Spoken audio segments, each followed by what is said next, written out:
बच्चों, thanks for watching अभ्यास सफलता। जैसा कि पिछले वीडियो में हमने ख़त्म किया था 1.2, ठीक है, मैथ्स का क्वाड्रेटिक इक्वेशन क्लास 10 चल रहा है और हमने चैप्टर 1 का क्वाड्रेटिक इक्वेशन का 1.2 ख़त्म कर दिया है। अब शुरू करने वाले हैं 1.3 और 1.3 में कोई सम्स में मतलब थ्योरी वगैरह कुछ है नहीं, सीधे सम्स है। सम्स मतलब यहाँ पे करना क्या है, जैसे कोई स्टेटमेंट दिया रहेगा उससे क्वाड्रेटिक इक्वेशन फॉर्म करना है। पहला स्टेटमेंट दिया रहेगा, दूसरा क्वाड्रेटिक इक्वेशन फॉर्म करना है, तीसरा उस क्वाड्रेटिक इक्वेशन से वेरिएबल का वैल्यू फाइंड आउट करना है। तो यही है यहाँ पे 1.3 का फंडा, ठीक है, जो कि आज हम लोग करने वाले हैं। तो चलिए स्टार्ट करते हैं। तो हम लोग स्टार्ट करते हैं सवाल। ओके, चलिए। तो पहला नंबर सवाल हमारा बोर्ड पे दिया हुआ है, आप लोग इसको कॉपी और पेन निकाल के लिखना स्टार्ट कीजिए। देखिए, स्क्रीनशॉट मत लीजिएगा, स्क्रीनशॉट का मतलब कभी नहीं, मतलब फिर वो भूल जाओ, फिर दोबारा उसका आपसे मुलाकात होना ना होना बराबर है, मतलब कभी नहीं होगा, ठीक है। तो आप कॉपी और पेन निकाल के बैठिएगा, साथ में बुक रखिएगा, ठीक है, WB बोर्ड का बुक भी सामने रखिएगा, राइट। और सम्स करते हैं हम लोग। चलो, तो पहला नंबर सम्स में बोल रहा है कि दो धनात्मक अखंड संख्याओं का अंतर 3 है एवं उनके वर्गों का योग 117 है, तो दोनों संख्याओं को ज्ञात करें। तो दोनों संख्याओं को ज्ञात करना है। हम लोग क्या करते हैं, पहला हम लोग मान लेते हैं कि माना प्रथम संख्या बराबर x। पहला क्या मान लिया, x। और एक बात, यहां पर x, y, z, a, b, c कुछ भी मान सकते हो, कोई रिस्ट्रिक्शन नहीं है, राइट। हमने अभी x माना, कभी y भी मान सकते हैं, कभी m भी मान सकते हैं, n भी मान सकते हैं, p भी मान सकते हैं, एज आवर विश। ओके, तो यहाँ पे हम लोग मतलब रिस्ट्रिक्टेड नहीं है कि नहीं भाई हमें यही मानना है, हम लोग कुछ भी मान सकते हैं, राइट। अगर प्रथम x है तो द्वितीय कितना होगा, द्वितीय संख्या कितना हो जाएगा, यहाँ पे अंतर दिया होगा ना, तो अंतर को हम लोग क्या लिखेंगे, प्लस करके, तो ये हो जाएगा x प्लस 3 हो जाएगा, है ना, x प्लस का जाएगा 3। अच्छा, तो ये दो संख्या हम लोगों को मिल चुका है, राइट। ये दो संख्या हम लोगों को मिल चुका, ठीक है। तो माइनस का मतलब क्या होता है, सब्ट्रैक्शन। ओके, अब क्या बोल रहा है, एवं उनके वर्गों का योग 117 है, तो उनके वर्गों का योग according to problem x square plus x plus 3 का होल स्क्वायर इक्वल टू 117। तो यहां से क्या हो जाएगा, x square plus 9 plus 6x minus 117 equal to 0, ठीक है। अब क्या हो जाएगा भाई, 2x square plus 6x minus 108 equal to 0। तो यहां से मैं 2 कॉमन ले लेता हूं सबसे, तो ये हो जाएगा x square plus 3x minus 54 equal to 0, यानी कि x square plus 9 minus 6x minus 54 equal to 0, x square plus 9x minus 6x minus 54 equal to 0, x common ले लो, x plus 9 minus 6 common, x plus 9 equal to 0। तो ये हो गया x plus 9 और x minus 6, मतलब मैंने क्या किया यहाँ पे, मैंने यहाँ से x प्लस 9 और x प्लस 9 को कॉमन ले लिया, तो ये यहाँ आ गया, बचा क्या है, ये वाला पोर्शन और ये वाला पोर्शन, तो मैंने यहाँ पे नोट कर दिया इक्वल टू 0। तो आइदर दिस इक्वल टू 0 और दिस इक्वल टू 0, तो x प्लस 9 इक्वल टू 0 और x माइनस 6 इक्वल टू 0, तो x equal to minus 9, x equal to plus 6। तो आप अब देख के बताओ कि मैं यहाँ पे एक ऑप्शन लिख रहा हूँ A एंड B। अब मुझे बताओ कमेंट करके कि कौन सा ऑप्शन सही है, मतलब कौन सा आंसर हम लोग लेंगे, A वाली या B वाली, ठीक है। जल्दी से कमेंट करके बता दो मुझे। तब तक आपने उम्मीद करता हूँ जल्दी से आपने नोट कर लिया होगा, और अगर नहीं समझ में आ रहा है तो प्लीज कमेंट करके बताएं कौन सा लाइन पे दिक्कत है, क्या दिक्कत है, तो मैं उसको क्लियर करने की कोशिश करूंगा। ओके, चलते बढ़ते हैं नेक्स्ट सम्स की ओर। चलिए आप देख लेते हैं नंबर 2 क्या बोल रहा है। किसी त्रिभुज के आधार की लंबाई, एक त्रिभुज है, आधार है और उसकी ऊंचाई है, उसकी ऊंचाई जो है त्रिभुज के आधार की लंबाई उसकी ऊंचाई की दोगुनी की अपेक्षा 18 मीटर अधिक है। मतलब ये एक समकोण त्रिभुज होने वाला है। कौन सा? समकोण त्रिभुज।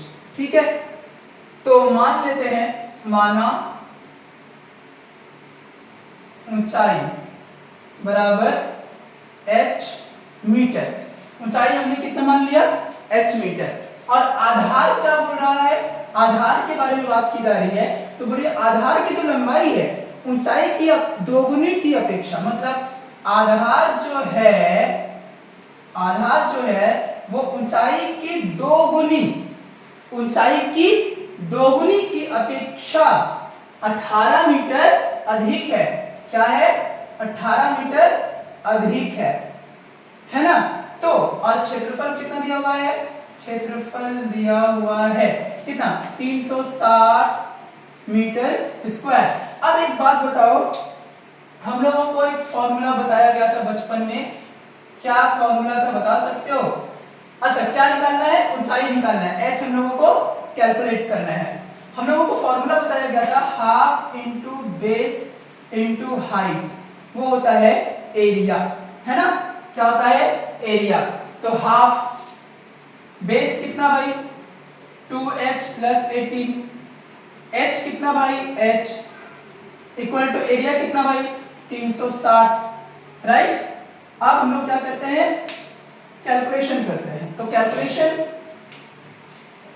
ये 2 डिवाइड में है, इधर जाके मल्टीप्लाई हो जाएगा, यानी कि ये हो जाएगा 2h square plus 18h minus 720 equal to 0। उम्मीद करता हूँ ये लाइन बहुत शॉर्टकट वाला है, पर आपको समझ में आ गया होगा। क्या किया मैंने? इसको 2 से इधर मल्टीप्लाई कर दिया, प्लस में 720 हो गया। अब इस ब्रैकेट को मैंने इसके साथ मल्टीप्लाई कर दिया, तो 2h स्क्वायर प्लस 18h। अब ये जो प्लस में 720 था उसको मैंने लेफ्ट हैंड साइड में ले आया, लाने के बाद देखा ये माइनस में कन्वर्ट हो गया। तो अब हम लोग फिर से कॉमन ले लें, कॉमन लेने पर फिर वही हो जाएगा, या फिर हम लोग डायरेक्टली क्या करते हैं, यहाँ से कैंसिल भी कर सकते थे। तो ये हो जाएगा h square plus 9h minus 360 फिर से। ठीक है, अब हम लोग यहाँ पे एलसीएम लेंगे 360 का, देखते हैं कितना आता है। चलो कितना आएगा बताओ?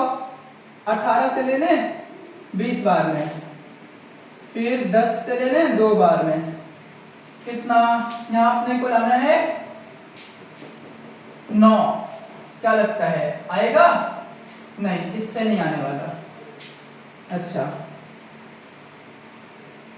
15 से लें, 15 से ये 30 2 बार में, 60 4 बार में 24, 9 लाना है 15। हाँ आ गया। चलो तो क्या करते हैं हम लोग? h स्क्वायर प्लस 24 माइनस 15 करो इंटू h, क्या आएगा बताओ? 24 माइनस 15 9 आएगा, देख लो आ गया ना।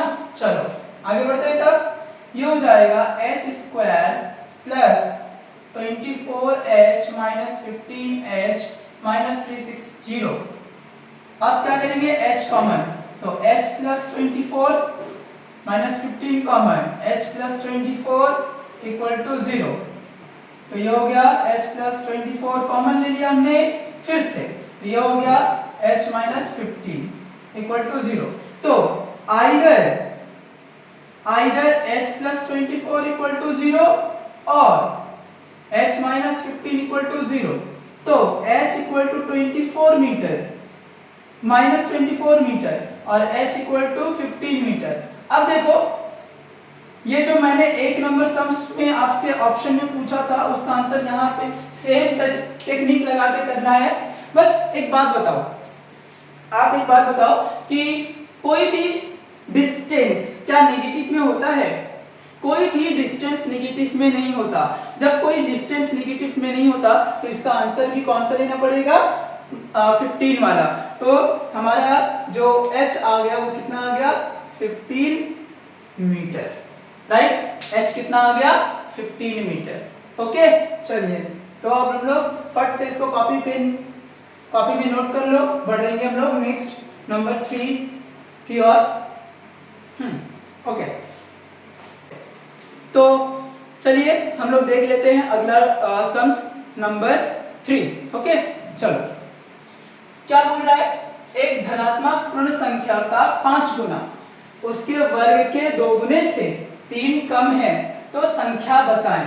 मतलब एक संख्या है, एक पूर्ण संख्या है जिसका 5 गुना करना है। ठीक है, तो एक संख्या पहले मानेंगे, फिर 5 गुना करेंगे, फिर क्या बोल रहा है? उसके वर्ग के 2 गुने से, फिर उसका वर्ग भी करना होगा, फिर उसका 2 गुना भी करना होगा। मतलब 4 प्रोसेस, पहले संख्या, फिर 5 गुना, फिर वर्ग उसी संख्या का। मतलब अलग अलग है, संख्या एक ही है, उसका प्रोसेस अलग अलग है। पहले क्या करेंगे? संख्या मानेंगे, फिर उसका 5 गुना किया हम लोगों ने, फिर ये जो संख्या माना है उसका स्क्वायर करेंगे। 5 गुना के साथ स्क्वायर नहीं, एक्स स्क्वायर हो जाएगा वो उस मतलब, और फिर उसी स्क्वायर का एक्स स्क्वायर का क्या करेंगे? 2x कर देंगे, 2x स्क्वायर। मतलब संख्या में x मान ले रहा हूँ, चलो कुछ और मान लेते हैं, m मान लेते हैं या n मान लेते हैं, तो संख्या बताना है। चलो बहुत इजी सम्स है।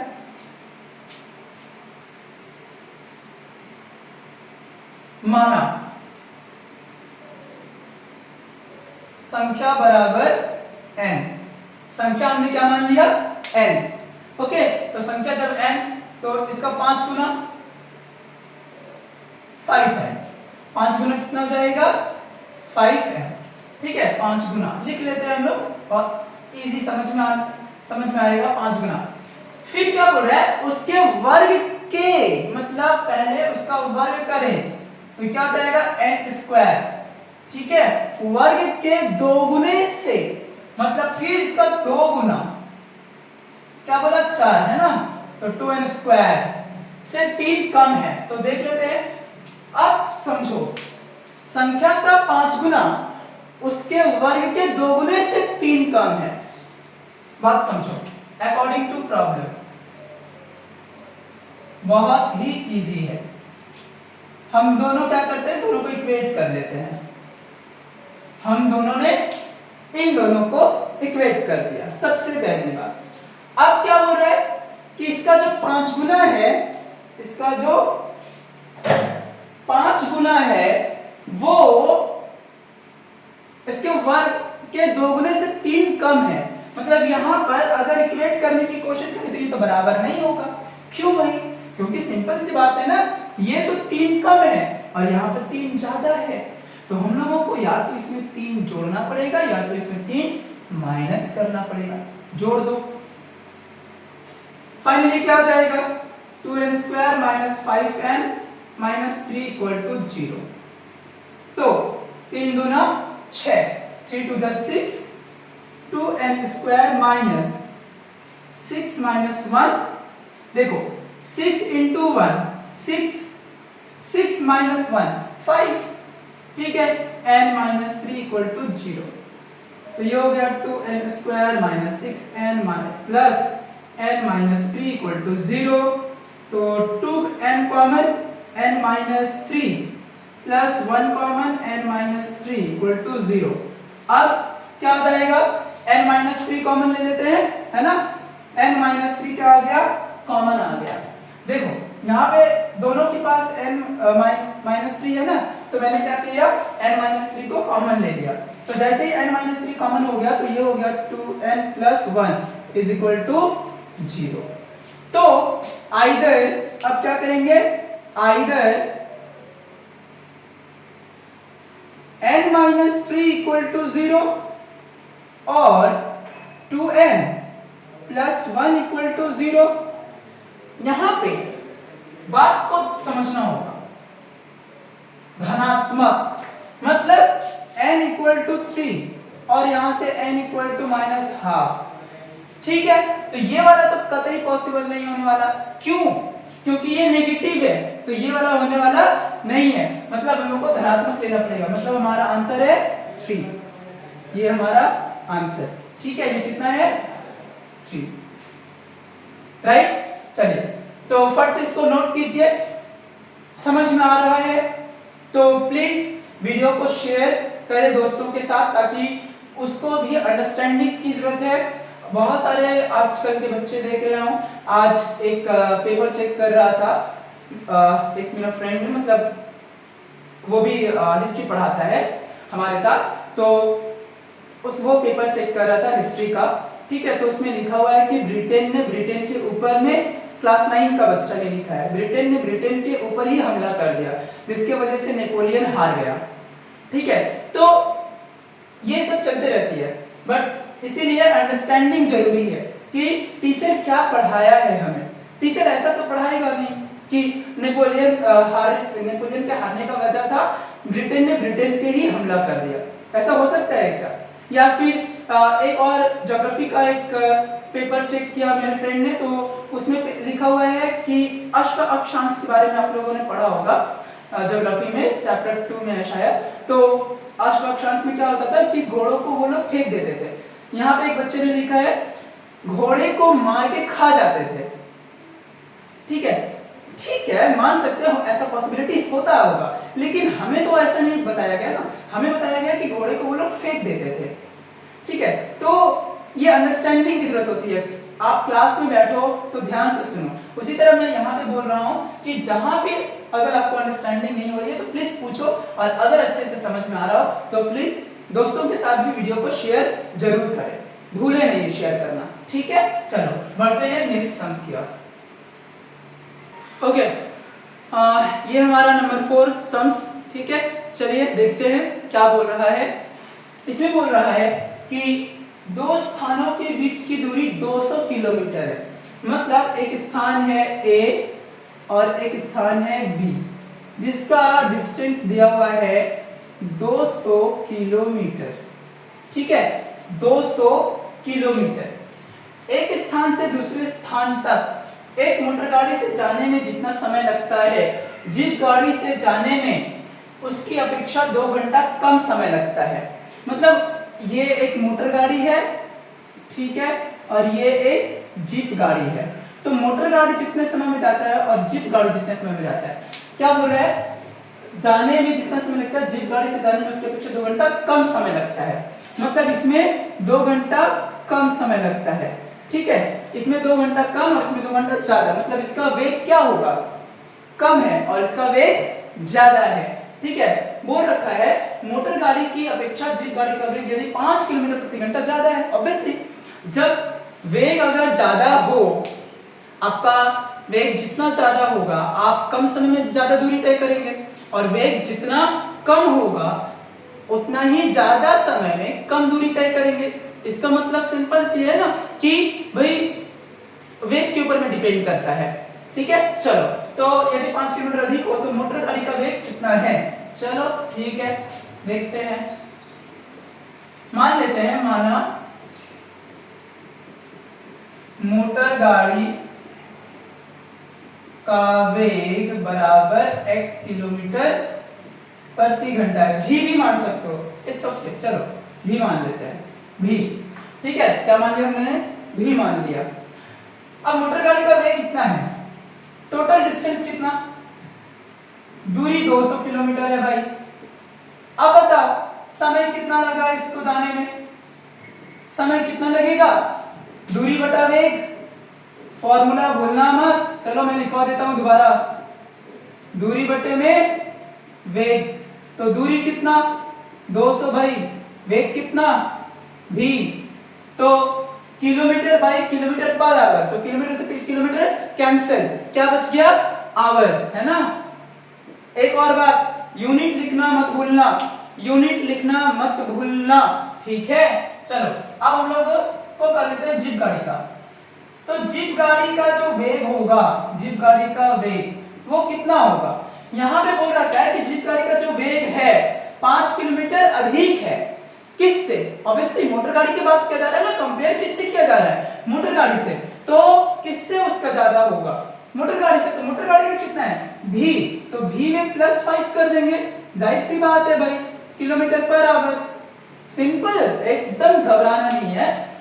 मोटर गाड़ी का वेग अगर v है और हमें बोला जा रहा है, आप मान लो आपका एक भाई या बहन है, तो उसके पास 5 रुपए है और आपने देखा कि कंपेयर किया तो आपने पाया कि तुम्हारे पास 10 रुपए है, तो मैं बोलूंगा यही सिंपल तुम्हारे भाई या बहन से ही कंपेयर करूंगा कि तुम्हारे पास उसकी अपेक्षा 5 रुपया ज्यादा है, तो यानी कि उसका रुपया प्लस 5 रुपया, तो क्या हो जाएगा?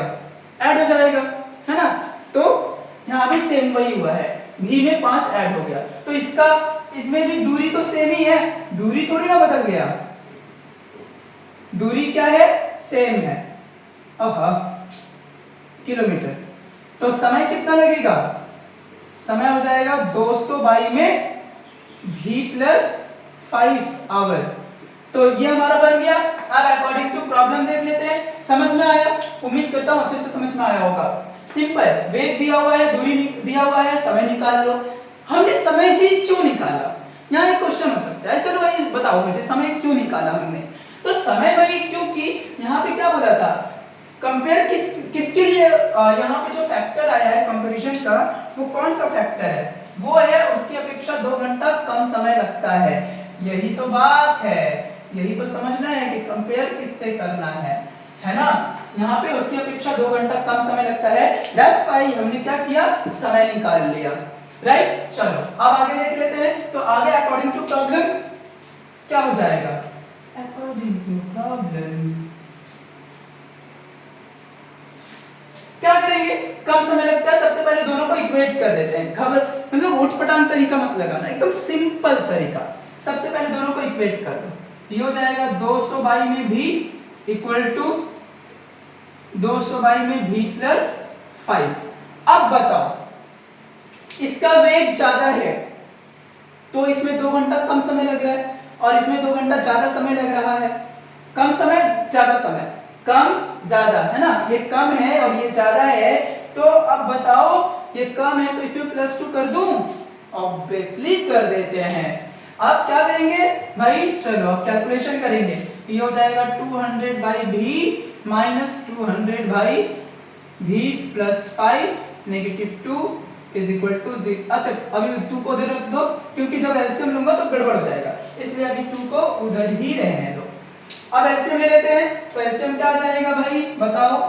v of v positive 5 is equal to 2 है, तो ये कितना हो जाएगा? v से v cancel, 200 plus sorry minus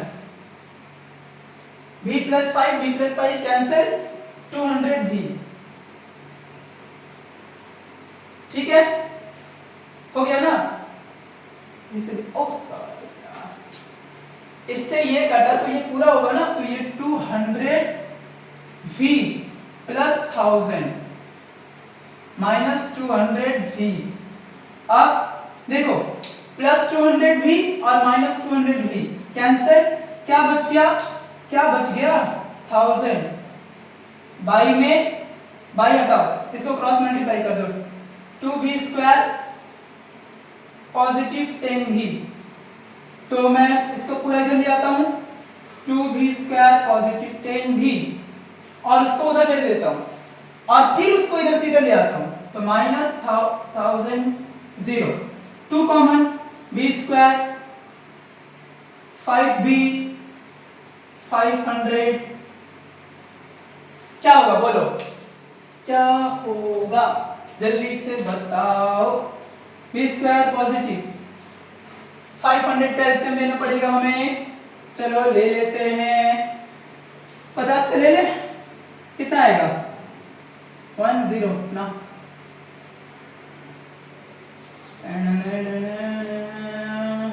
25, 2 बार में 20 आ गया। चलो तो 25 नेगेटिव 20, ये आ गया v negative 500 is equal to 0। Okay, तो अब हम लोग इसको क्या करेंगे? ब्रेक करेंगे, ये हो जाएगा v square positive 25v negative 20 v negative 500 0, तो v common, v positive 25, negative 20 common, v positive 25 is equal to 0। अब देखो आप क्या करेंगे, नेक्स्ट स्टेप में मैं रेड पेन से लिखने की कोशिश कर रहा हूं, उम्मीद है दिख रहा होगा। तो कॉमन ले लेते हैं, है ना। कॉमन क्या हो जाएगा, देखो दिख रहा होगा, दोनों तरफ से p हो जाएगा, v पॉजिटिव 25 कॉमन, तो यहां पे बच जाएगा v negative 20 sorry equal to 0। तो आइदर v positive 25 is equal to 0, ठीक है। तो यहां से आ गया v इक्वल टू नेगेटिव 25, और ये वाला तो आंसर कतई पकड़ने वाले नहीं है, क्योंकि डिस्टेंस बोल रहा हूं, वेग वेलोसिटी कभी भी नेगेटिव नहीं होता, वेग या वेलोसिटी कभी भी नेगेटिव नहीं हो सकता। कैसा पॉसिबल है, पॉसिबल है क्या नेगेटिव होना? आप ब्रेक मानोगे तो रिटार्डेशन होगा, ठीक है, वो तो फिजिक्स की बात है, वो अलग कहानी है। पर नेगेटिव अभी के लिए हम लोग नेगेटिव अज्यूम नहीं पालेंगे, अजम्पशन नहीं करेंगे, ठीक है। तो ये तो अनिवार्य रहा, तो ये ब्रैकेट में मत बंद करना, प्लीज मत बंद करना। और v negative 20 is equal to 0, तो ये हो जाएगा v equal to 20 kilometre per hour. तो ये है हमारा आंसर, ओके। चलिए तो बढ़ते हैं नेक्स्ट सवाल। समझ में आया? देखो मैं एक रिपीट मार देता हूं। मोटर गाड़ी का वेग हमने मान लिया था v, जो कि हमें निकालने बोला गया था। मोटर गाड़ी का वेग निकालने बोला गया था, इसलिए हमने v मान लिया। दूरी टोटल कितना है 200, आप पिक्चर में देख सकते हो। समय कितना होता है, दूरी बटा वेग लिख दिया हमने। जीप गाड़ी का वेग मोटर गाड़ी के वेग से 5 किलोमीटर ज्यादा है, 5 किलोमीटर प्रति घंटा ज्यादा है, तो v प्लस 5 कर दिया हमने। दूरी 200, समय इतना, अकॉर्डिंग टू प्रॉब्लम दोनों को इक्वेट किया, ये कम था इसमें प्लस कर दिया, जो कम रहेगा उसमें प्लस कर देंगे और जो कम ज्यादा रहेगा उसमें माइनस कर देंगे, एज यू विश। तो मैं इसमें माइनस भी कर सकता था लेकिन नहीं किया, ठीक है। आप एलसीएम लिया, और कैलकुलेशन की तो बात करो ही मत भाई, क्योंकि कैलकुलेशन तो बचपन से करते आ रहे हो। तो बढ़ते हैं हम नेक्स्ट सवाल की ओर, फटाफट इसको कॉपी में नोट डाउन कर लो। तो ये है हमारा लास्ट सम्स इस वीडियो का, और अगला जो वीडियो आएगा उसमें हम लोग इसके आगे का सम्स करेंगे, ओके। चलिए देख लेते हैं क्या बोल रहा है इसमें बोल रहा है अमिता की आयताकार जमीन का क्षेत्रफल। ये है आयताकार जमीन जिसका क्षेत्रफल दिया हुआ है कितना, 2000 मीटर स्क्वायर, और इसका परिसीमा, ये जो बाउंड्री वाला देख पा रहे हो इसी को हम लोग क्या कहते हैं, परिसीमा। तो जमीन की लंबाई एवं चौड़ाई निकालें। सबसे पहले हम लोग क्या करते हैं, मान लेते हैं, माना लंबाई बराबर l मीटर, लंबाई हमने कितना मान लिया, l मीटर। अब एक बात बताओ, परिसीमा क्या होता है? परिसीमा का फॉर्मूला होता है 2 लंबाई प्लस चौड़ाई, है ना। तो एक सेकेंड, हम लोग इसको ना लेके एक काम करते हैं, क्षेत्रफल ले लेते हैं। क्षेत्रफल क्या होता है, लंबाई गुणे चौड़ाई, कितना है,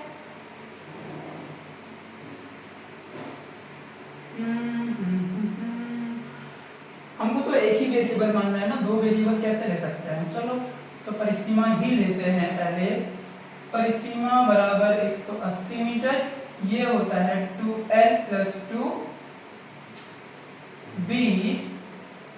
तो हमारा अगर लंबाई कितना है तो चौड़ाई कितना होगा, तो यहाँ से चौड़ाई हो जाएगा 180 माइनस 2l, ठीक है। हम लोग मान तो नहीं सकते ना दूसरा, तो इसीलिए हमने क्या किया, चौड़ाई को ये ले लिया। ऑब्वियस सी बात है ना कि यही तो होगा। अगर देखो मैं तोड़ के बताता हूँ, मान लो कि अगर चौड़ाई हमारा b होता और लंबाई अगर l है, तो l plus b 2l 2b equal to 180 होता है ना। तो मैंने क्या मान लिया, चौड़ाई को हमने पूरा चौड़ाई लिखा और उसको 180 माइनस 2l कर दिया, ये प्लस में था तो उधर जाकर माइनस होता, ये हो गया, ठीक है। तो लंबाई मिल गया, चौड़ाई मिल गया, परिसीमा दिया हुआ है।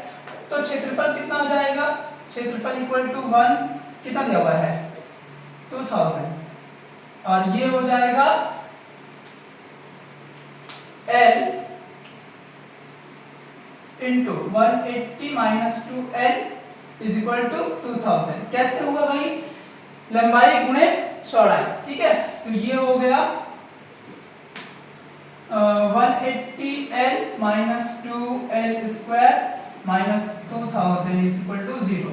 हम लोग -2 कॉमन ले लेते हैं, तो ये हो जाएगा L स्क्वायर माइनस 90L और ये प्लस 2000, ठीक है। अब ये -2 हटा दो, ये हो जाएगा L square minus 90L plus 2000 is equal to 0। अब 2000 का एलसीएम ले लेते हैं। 50 से 40 आ गया, तो L square equal to 50 plus 40L plus 2000 is equal to 0, ठीक है। यहाँ पे समझ में आया ना कैसे किया हमने? नहीं समझ में आएगा तो वो देख लेना, और फिर भी नहीं समझ में आए तो आप कमेंट करके पिन कर देना, मैं उसको नेक्स्ट वीडियो में एक्सप्लेन कर दूंगा, ठीक है। चलो, तो ये L square negative 50L negative 40L positive 2000 is equal to 0। अब क्या हो जाएगा? L कॉमन, तो L नेगेटिव 50 और यहाँ से -40 कॉमन, तो L negative 50 is equal to 0। तो अब क्या करेंगे भाई? आइदर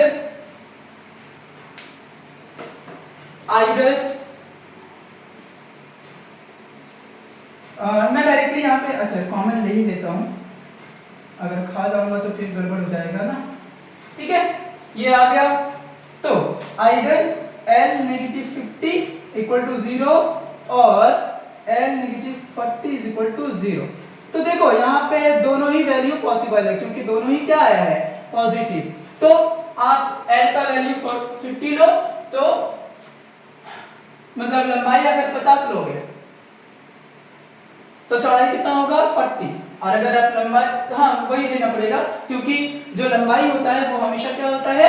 लंबाई जो होता है वो हमेशा ब्रेथ से बड़ा होता है। तो ये हो गया लंबाई और ये हो गया चौड़ाई, ठीक है। चलो, आप स्टेटमेंट लिख के आंसर लिख देना, आप फटाक से इसको नोट कर लो। अब उम्मीद करता हूँ वीडियो अच्छे से समझ में आया होगा, और कृपया आप लोग को समझ में आ रहा हो तो वीडियो को शेयर और सब्सक्राइब जरूर करें, ठीक है। और ज़्यादा से ज़्यादा दोस्तों तक फैलाएं अगर अच्छे से समझ में आ रहा हो तो, और नहीं तो फिर आपको कुछ गलती दिख रहा हो, कुछ भी डिफिशियंसी आपको नज़र आ रहा हो तो प्लीज़ उसको शेयर करें हमसे, हम उसे ठीक करने की कोशिश करेंगे। और आप यहाँ तक टिके रहें उसके लिए बहुत बहुत शुक्रिया।